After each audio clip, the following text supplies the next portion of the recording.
Waire, waire, runga, waire, raro, waire, ngangaru, waire, waire. Waire, angaru nui, angaru roa, waire, kia tau mai te Māori, he Māori ora. He Māori tiaki mai nei te ora kaputa ia hānuku ia hārangi koia ko te hāora o te tangata. Ko wahaka ki, ko taringa ka mau, ko wānanga ka hua. Ko ia rā e rongo whakairi ake ki runga kia tīna whāno whana ke tū mai te toki a haumi e. Hui e, tai ki e. Kia ora.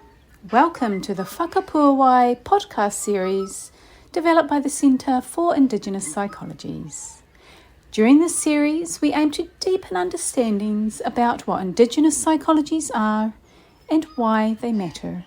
Through our conversations with Indigenous people who are leaders in their areas of expertise, we will highlight how Indigenous psychologies are guiding, being incorporated into, and transforming ways of thinking and doing across a range of disciplines and applied areas. So join us on this journey as we delve into the varied worlds of Indigenous peoples and better appreciate how Indigenous psychologies are affecting positive change in Aotearoa New Zealand and beyond. In this podcast, our Kairangahau Research Officer Lorena is privileged to sit down and chat with Waikaremoana Waitoki no Ngāti Hako me Ngāti Mahanga. Waikaremoana is a clinical psychologist with work and research interests in Kaupapa Māori psychology, adult mental health, child and adolescent mental health, supervision, accreditation and curriculum development. She is the former president of the New Zealand Psychological Society, a role she held from 2020 until 2022. Waikaremoana is an Associate Professor in Tipu Wānanga ki te ao, the Faculty of Māori and Indigenous Studies at the University of Waikato. She has interests in mātauranga Māori, health, hauora and Māori well-being, as well as the social determinants of health. She is one of few Māori clinical psychologists who work in a mainstream tertiary institution. This speaks of her passion for kaupapa Māori research, the growth and development of Māori students within psychology, and her commitment to growing Māori Indigenous psychology. She was instrumental in the establishment of He Paiaka Tōtara and He Paiaka Tipu. She is recognised as a major foundational figure to the area of Indigenous psychologies in Aotearoa. Some of her current work includes being lead investigator on the research project The Embrace of Our Ancestors, recontextualising and reimagining mātauranga Māori as an Indigenous psychology, and she was also instrumental in bringing together a group of Māori psychologists to each write a chapter in the book entitled Te Manu Kai I Te Mātauranga, Indigenous Psychology in Aotearoa, New Zealand. She is perhaps a person that needs no introduction, but we've given her one anyway. Please enjoy this kōrero between Lorena and Waikaremoana. Welcome, te rangatira. Kia ora tēnā koe, Lorena, nei rā te mihi, mo tērā kōrero, mo te kōrero mo te kumara. Tērā pia kai te mōhio koe ki tērā ki waha kāre te kumara kōrero mo tōna ke reka. Nō reira, he paku whakamā ki te rongo ki e rā kōrero mōku engari he mihi ki a koe. Ki a koe hoki Natasha nā ua hau I pōwhiri mai. Tuatahi ko no Ngāti Hako, no Ngāti Mahanga, no hauraki no Waikato hau. Ko te aroha te maunga, ko ohene muri te awa, ko paiahi te marae, he mokopuna hau no taku māma, ko Katarina Urihana, me toku pāpā korihari Vaughan. He tino honore ki te noho I a koutou, ki te noho I a koe Lorena.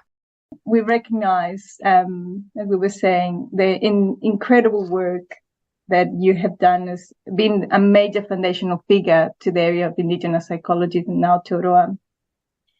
And with that, we wanted to ask you, a little bit of the story into why do you feel that elevating, recognizing Indigenous perspectives, acknowledging Indigenous whakaaro was important in your mahi, in your life, and is actually important in general for Aotearoa? Mm-hmm. Yes. What a good question. And it's actually a question that I do get asked a lot, and I think I've covered that in a couple of places. But one of the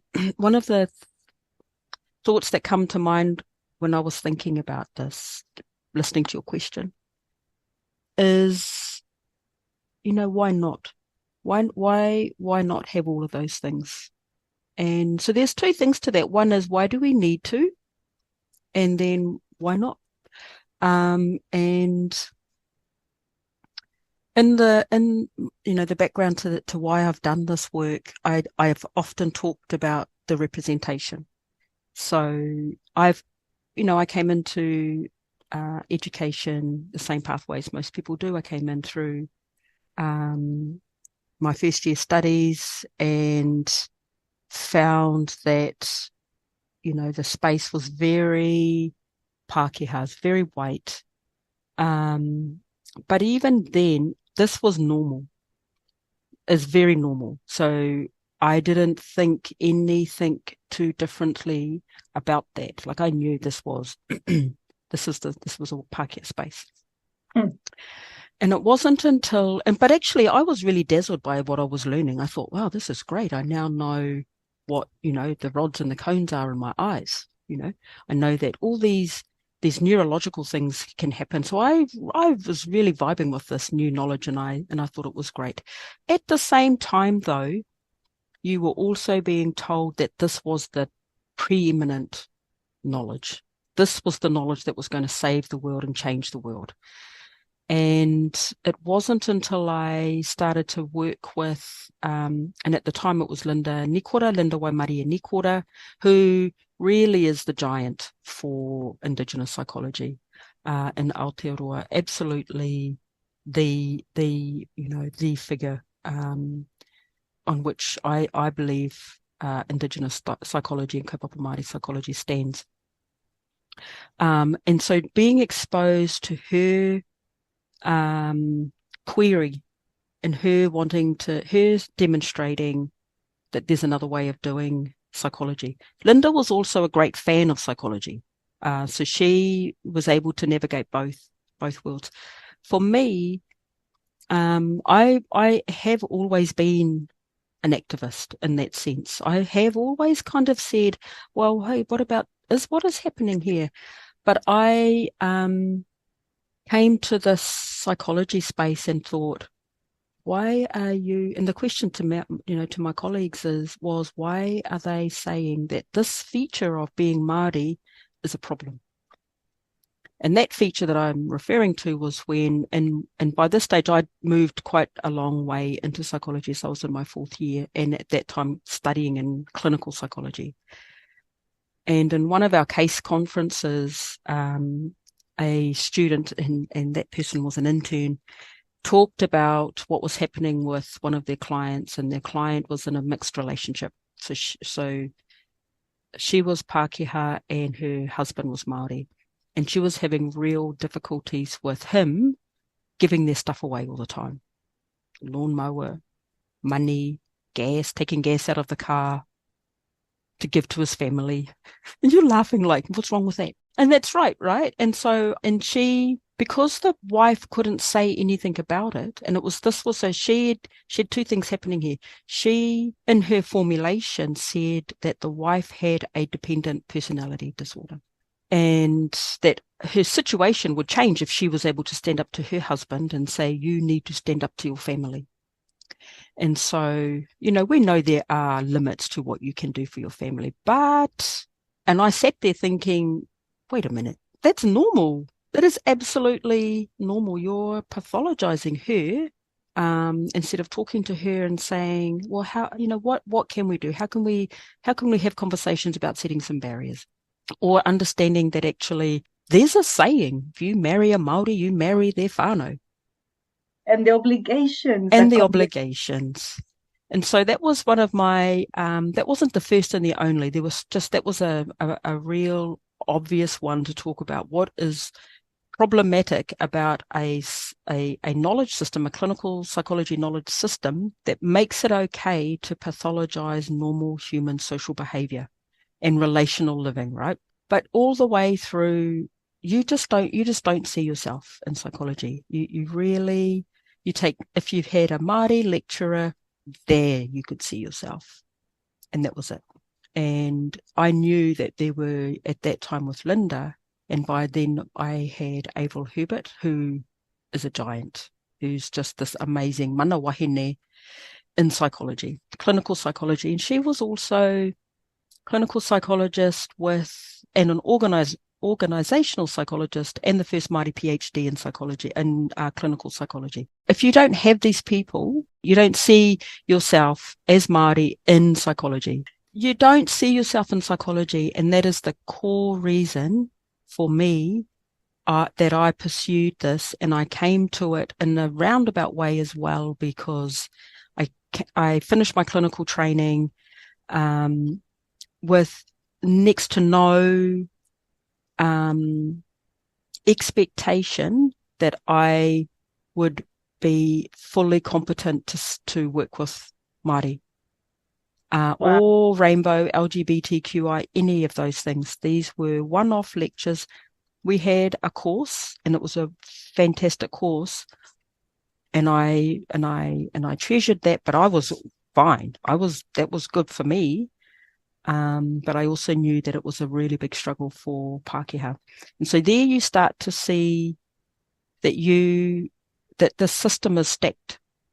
And you start to see that if your colleagues are pushing back on the basic principles of human rights, or te tiriti, and the system that's teaching them isn't requiring them to do it, and so they are pushing back to the one Māori in the institution, how are they going to be with your clients? How are they going to be with whānau? And so that was the start for me.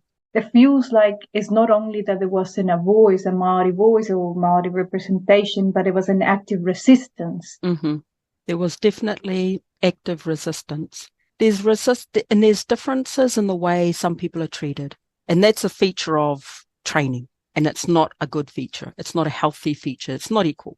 And I know that. And I've seen it time and time again. And I continue to see it now, even now, that people are treated differently in their training. And so the pedagogy in itself is problematic. But to see it time and time again, then of course, this is the system. And it's not just one person, and it's not interpersonal racism on its own, we know that. So it's not just one person saying, yeah, but, what about, why do Māori have to get scholarships? And that was part of the conversation in those days. Why do Māori have to have scholarships? Why do we have to have special tutorials for Māori? One of my own stories is that when I was accepted into the clinical program, and in those days you did your 3 years bachelor's, and then you went into the clinical program diploma, which you did concurrently with your honours and your master's. So you did, and then you did an internship, and so you were in a diploma the whole time. It's intense work, really competitive. So when I was accepted, and in my first course, and this was amongst every other student, someone asked me if I had got into the clinical program, and I said yes, I did. And just incredulous said, well, what were your marks? And in those days, all our marks were on the walls. So you'd go and every assignment you ever got was on the wall. I know anyone listening to that now, it's like, yeah, everyone could see. So you'd crowd around a wall, look for your student ID and see whether you got an A, B, C, D, F, or an incomplete. And it's like a leaderboard. It was like the Hunger Games. And but so I lied. I said that I had a less mark because it was a feature of psychology. Because of that system, people would ask you all the time what your marks were. And I got tired of defending an A. Why did you get it? Oh, you got an A? And I got tired of doing that. And so I don't know what I was thinking, but I said I got a B+. But I was an A's because that's the only way you could get into clinical. Yeah. Yeah. But what was problematic about that, aside from, all of those issues that went with it, is that someone overheard and they complained and then wrote an editorial in the student paper complaining about how Māoris get scholarships and Māoris get preferential treatment going into course into psychology. And I thought, oh yeah. And I feel really bad about having contributed to that narrative, but that's how racism works. I think it is violent. I do, for a couple of reasons. So on the one hand, I think it's not violent when you are there and you are being taught in a, teacher-student exchange. It's there's conversation, there's dialogue, there's active learning. But the system on which that knowledge was built and the system in which that knowledge is maintained and the deliverers of that knowledge and the credentialing of some forms of knowledge over others, the bringing in of staff from overseas who have no knowledge of Aotearoa, and then elevating people who have come from Aotearoa, born here, and elevating their, their pathways or their knowledge over Māori, because they approximate, they approximate that system, they absolutely mirror and reflect that system, and that's the system that they are the most comfortable with. And when I think about Eileen Morton Robinson, which talks about the white possessive, and that white possessive is that for conquest. So the settler colonials have, contributed this narrative that they have conquered this land, and by virtue of having done that, they own the land, but they have no conversation or acknowledgement of it wasn't actually the land on its own that they conquered. They displaced, whole peoples and committed genocides against whole peoples.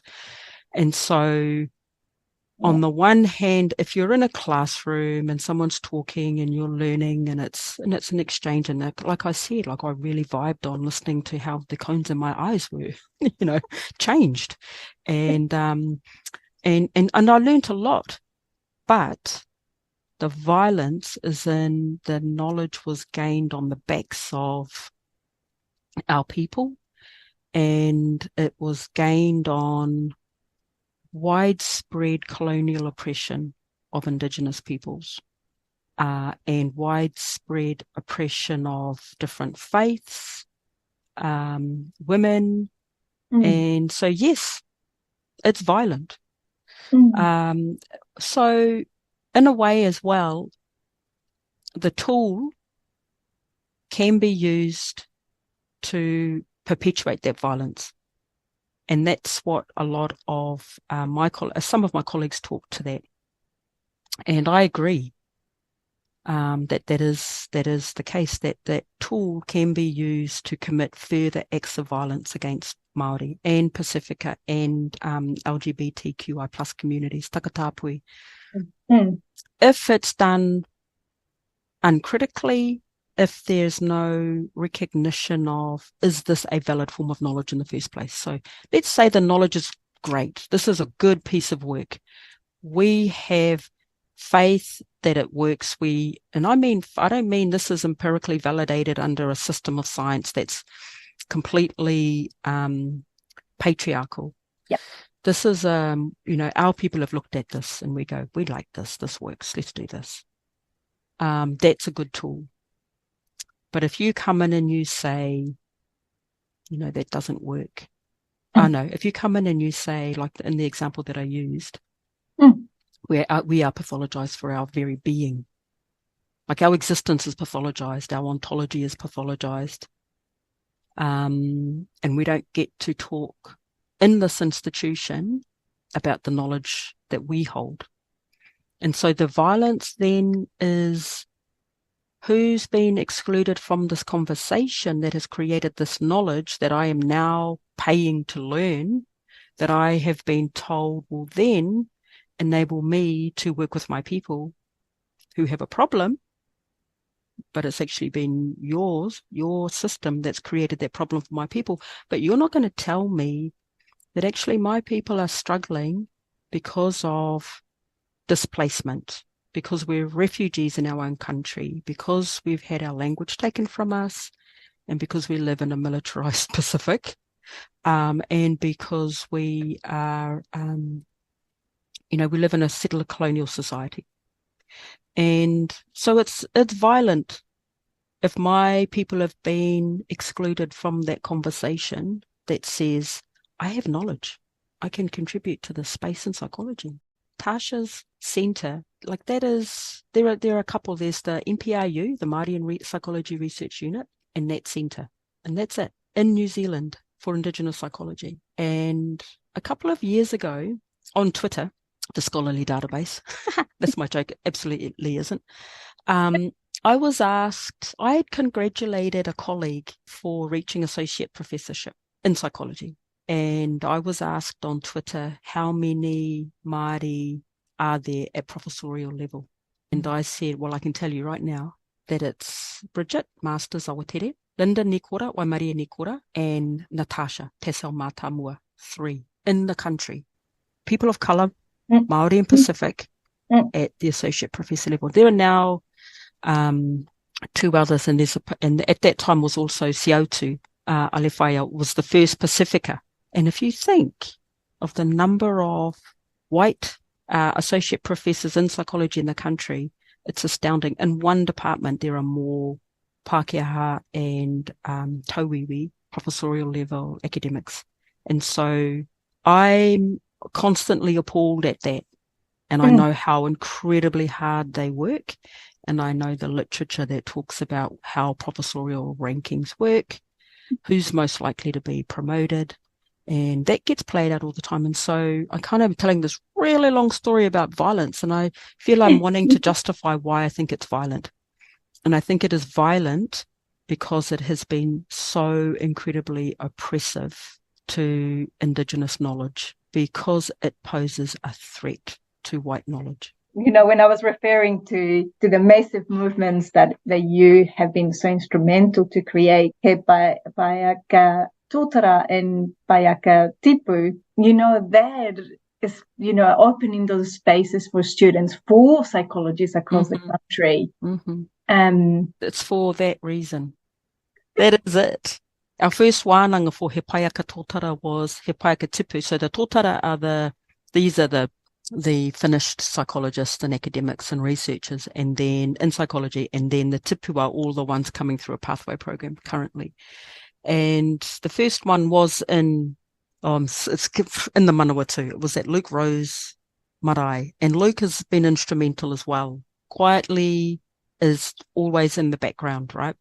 But there are some key other people who have, we've all walked along this path together, and we've taken different directions at times, but we are still on the same kaupapa. And so, Dr. Michelle Levy has been there all the way through, and her work is probably the most cited in psychology, and which of course led to the claim that she wrote to the Waitangi Tribunal.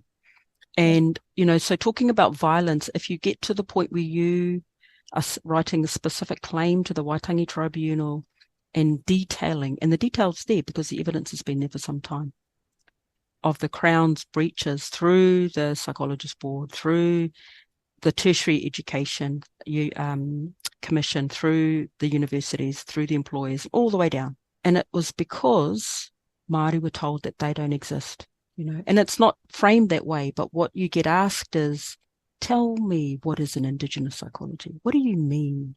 And this is a professor, a white professor, asking a student to justify. And when I reflect on that, I think, because I've had it multiple times, what is this thing, this community, or this kaupapa Māori? I've had that too. What's a community? What's a kaupapa Māori mean? And yes, and so you are told you do not exist. And of course, with that Mātauranga 7, the 7 lecturers who wrote that letter disparaging, the existence, the relevance of Mātauranga Māori, they were talking that Māori don't exist. really was.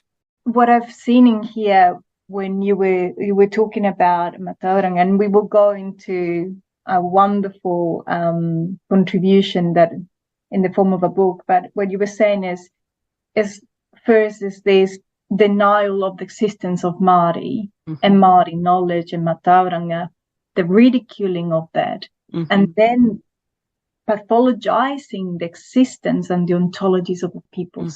There is one thing that I was discussing in the center when we were talking about the amazing guest that we were going to have for this podcast. And I was wondering, who is this person? Right in front of me wearing their most amazing earrings. Oh, yeah. But and it reminded me because you also talked about Michelle Levy, and as the book that the two of you brought together a group of Māori psychologists to write a chapter in Te Manu Kai I Te Matauranga, the Indigenous Psychology in Aotearoa New Zealand. So this book pulled the voices and knowledge of a range of Māori psychologists throughout Aotearoa, and how Māori psychologists may approach the journey of a Māori whānau in the mental health system. For it is very clear that these attest to your capacity to bring people together and to allow them to tell their narrative in their own way. They also contributed enormously to the broader aspirations of Indigenous psychologists in Aotearoa. When did this idea come to be, and how do you think it has shaped a shift in Indigenous psychologies and psychology in general here in Aotearoa? Well, the book came, so there's two stories about the book. I put the book together, so my story is in the New Zealand Psychological Society, we have the NSCBI. So this is the National Standing Committee on Bicultural Issues. So they have been the group really pushing and agitating for Māori space in psychology since the early 90s, and it was really in response to the very monocultural racism within the society. And so the NSCBI are a group of Māori and Tauiwi and Pasifika psychologists, and at the time we were all doing PhDs, Māori. So there was Bridget, Michelle had actually gone overseas by that time. But in an earlier meetings, and I looked around the room and I thought, we're all doing PhDs. That in itself was, an amazing thing.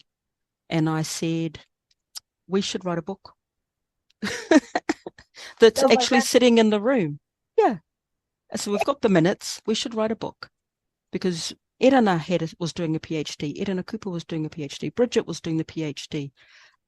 Tess had already done hers.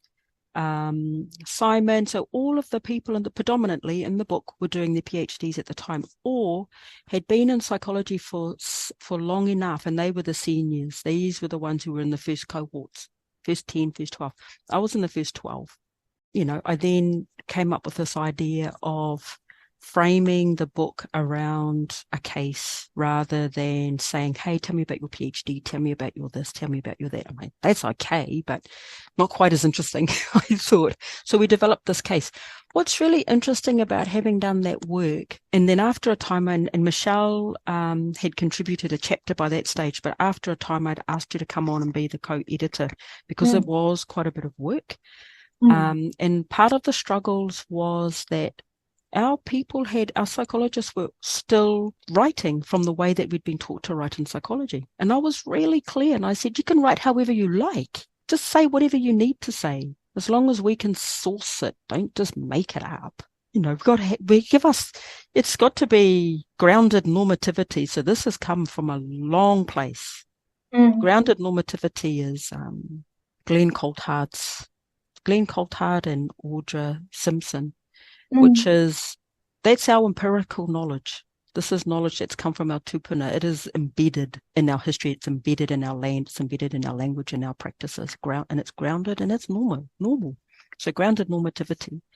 That's not the word I used at the time, but that's what it is. And so we had some of our writers were too worried about talking about matakite. They didn't want to, they felt like they were raising their heads above the parapets. So it's a pakanga, like it's violent.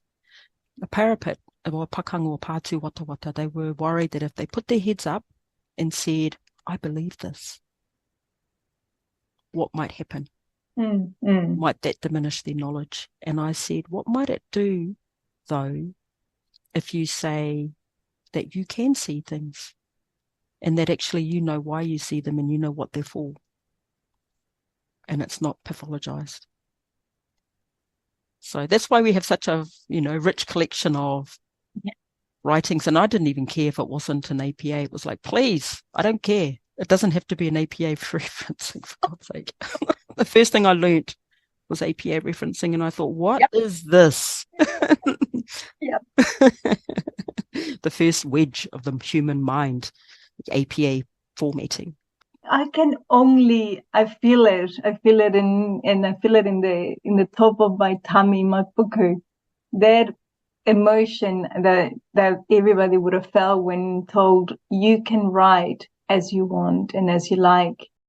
We are told in these systems of education that the knowledge of our ancestors, the knowledge of our elders, the knowledge of our own whānau is lesser than the references of some old French dude that died a long time ago and there's something.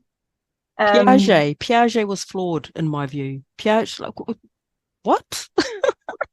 What is this development of a child that you're talking about? I don't remember any of our children being raised that way, but or developing that way, so discreetly. Yes. So that's the violence, and it does come back to violence. And I know that I have a very strong view. Someone said it was polemic about psychology, but I've lived it long enough, and it doesn't matter where in psychology I go. If it's in an international space, and that is its own pain, is to be in an international space of psychology and have the same questions asked about relevance, and the pushback against, like, naming racism for what it is and naming white supremacy for what it is. And psychology was based on a foundation of white supremacy, and it still maintains that. That's what it is. It's not discrimination. It's not bias. This is white supremacy. And you have to understand that is being replicated on a daily basis in psychology. And so I have that view, but I also have this view of what's happening, what's going to happen for our students and for our psychologists who are in here and they are navigating and they're learning this for the very first time. It can be off-putting. And that's where we have to be really critical and think about why we're here. What are we wanting to learn? What changes do we want to make? How do we want to make it? And if we come into psychology and just take it at face value that this is the pinnacle, and clinical presents itself that way, and they teach you from the very first day, this is the pinnacle. And you have to rise above that. You can never see yourself as being the pinnacle of something in psychology or anywhere. And which comes back to the kumara. The kumara does not speak of its own sweetness. Hey, so why clinical are you telling all of these kumara that they should tell how amazing they are, and they are the gatekeepers of knowledge? And so, hang on, I'm going to go down that track. I want our whānau, our people, and anyone who comes into psychology to know that they can use a tool well. But they need to be critical, they need to be hopeful, they need to build a community around them and don't fall into the trap of thinking they can do this by themselves, because you can't, it hurts too much, and that they can make a difference if they step outside that biomedical model, if they become relational, if they draw on other knowledge systems. And that's what I tell students, so that they don't think that this is a completely hopeless case, because it can be. But you can go through it and then go, I can do amazing things with these tools now. When you're training it, you can't. There's very little you can do with those tools. It's like, hit it that way, do it that way. But when you come out, you can do amazing things. But we also don't want to tell our students to suck it up and leave their culture at the door, because you lose a part of yourself when you do that. You have to stand for what you believe in. But the system also has to not be oppressive and let you stand for what you believe in. Thank you, Moana. And it tells me about, the amazing work that you yourself, and you have named so many that represent the whakapapa of all this movement, because for me it is a movement in Indigenous psychology. For Māori that were there at the beginning, having to navigate a system that was telling them that they didn't exist, second, of the relevance of their knowledge, of your knowledge, having to justify by the relevance of their knowledge. All these are simply stories and folklore, and not relevant to our ways of being. Exactly. You're just being, existing. Yep. Exactly. And opening spaces, yourself and all of those that have come before and after you have done to pave a movement that is relational, that is supportive, that is encouraging, that helps all of these students in clinical psychology, and many of you that are now in academic positions, to say, we know we are in this violent system, but we can put together and create spaces in which we nurture each other, in which we tell you this knowledge is not only relevant, this knowledge is urgently needed for our whānau. I agree. Thank you for summarising it that way. And when you say that, and when you talked about, thank you for acknowledging our huamahi, and I'm reminded of our Pākehā allies. And so for psychology to not be oppressive and for spaces to be created and supportive, we have to work together, and we work with our colleagues who come on board and who are there. These are our allies who are not in the way. They are supportive. They help to get things done. They stand in the way when things become heavy. They take the hits. The other, where psychology is enacts its violence, is to pit the conversation as being between Māori and Pākehā. But we have, in our ontologies and in our ways of being and in our tiriti, we create the space for others to be there, because Pākehā will dominate. And so our Asian whānau, they don't see themselves in psychology. Our Pasifika whānau don't see themselves in psychology. And so, that space is created. We can create the space. It's to dismantle racism and to dismantle white supremacy. It takes a lot. It takes a lot of people. And it's not just a battle for Māori to make, it's a battle for all of us. Absolutely it is. And I think one of the incredible tools towards that within that battle is Wero. And so Wero is quite a large project. There are about 17 projects, and there are over 25 plus researchers and PhDs. I'm the science lead, but we have 4 other leads as well. So it's a team of, there are 4 others. It's a team of 4. And one of the projects is a psychology project, and that is looking at racism in psychology. In this project, we've done a survey with all of the clinical program directors, and that one is a replication of Matua Mason, Jury and Abbott's paper from the 1980s, where they found that clinical psychology was the most racist, the most monocultural of all the health professions. And so we're looking at that. We're not comparing. What we're wanting to do is to take a strengths-based. That's important. It's really hard. But we want to bring people along on this journey to dismantle racism. So Wero means working to end racial oppression. And psychology perpetuates racial oppression. We know that. The evidence is, it's an international space that talks to that. And so we're talking to psychologists, we're talking to academics, we're talking to students. There's a PhD, Joanna Chan, and she's doing her PhD looking at tauira Māori. So we're talking to a lot of people, and we've interviewed and done surveys. We've examined the coursework. And so we kind of can see where things could be done better. That's the strengths-based, like back in the day, we would have said psychology is so racist. Here, here, here, here. We're not going to quite say it like that, but we are going to say this is where things can be done different. And when this happens, that is outright racism. When this happens, that's a narrative that feeds into this myth that there just simply aren't enough Māori, because that's the story. It's such a long story. There aren't enough Māori to help us.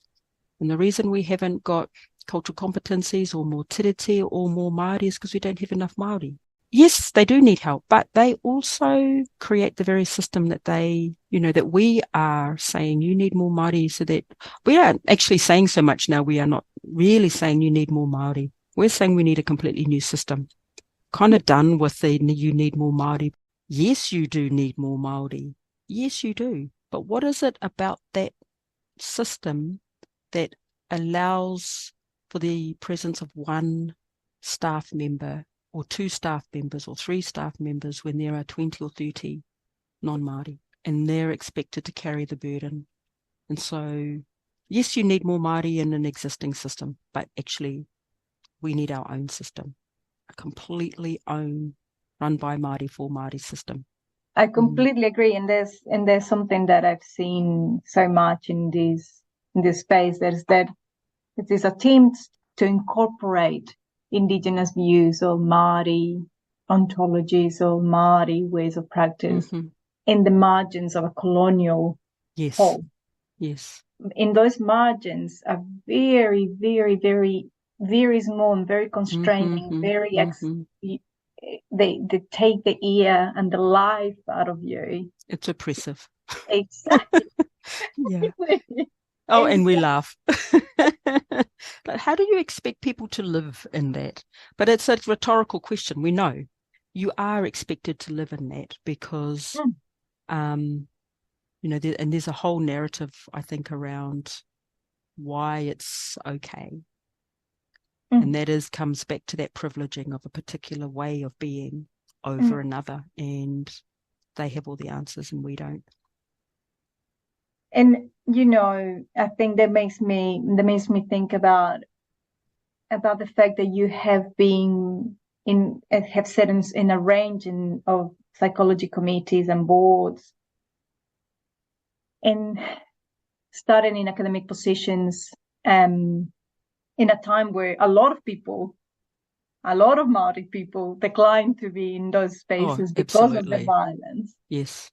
So it's not easy mahi. No. It is heavy. It is heavy on you. Why did you think that it was important for you to be in those spaces, Moana, even though the cost must be quite high at times? It's that if you are not at the table, then you are the menu. Certainly in my time, there have been some amazing allies, and they are still there, and they're working really hard. You stay at the table because you know that they are going to make the decision without you. And so you make it, you're there and you push and you have some change. But you can burn out, and it is not a place to be if you are having to go from that table to the next, and it is essentially a replication. And so currently in New Zealand, the undergraduate curriculum is being redone, options to redo them. Coursework's coming through, so I'm now looking at papers, minors, majors, degrees in psychology that come from other universities, and I'm appalled, absolutely gobsmacked at just the lack of real intentionality and real space for mātauranga Māori and real space for te tiriti. It's not been there long enough. I know when I'm looking at something and it says will include this, and this, and yet our society is is experiencing so much trauma created, over generations. And if I look at a psychology curriculum, I think, how are you going to meet the need in the community when A, your faculty doesn't address the representation of who's in those communities, and B, your coursework does not actually even include content that's relevant for that community. And that's a hard, comment to make, but I've seen them. I've seen enough to know that I don't see where this is going to make a difference. The other part to being on these committees is that you can better use your time doing something else. So yes, stay on the table and contribute to making change, or not. Just don't, because it's not going to happen, and it's not transformative. It makes these little differences that can really, in many ways, look like window dressing, or they make a little bit of difference. So Mason Jury talks about this, where you can have some change and it makes a difference, and it absolutely makes a difference. But it's that person who then goes on to make that difference, not the system. But that's still a good thing. Like, it's a beautiful thing. I've seen something and has made a change for me that's been transformative for me, and then I move on. You are better to use your energy helping somebody else do something that will have a tangible outcome. Sometimes you just know when you need to move, and you need to do all the mahi to support others in different ways. And it reminds me of something I read from you, Māori psychology whānau. They say she's our weaver. Oh, yeah, Piki Hoia said that. Yeah. The next generation. You have pulled all the threads of their small but growing Māori psychology. My last question, what are your hopes for the future for Indigenous psychology?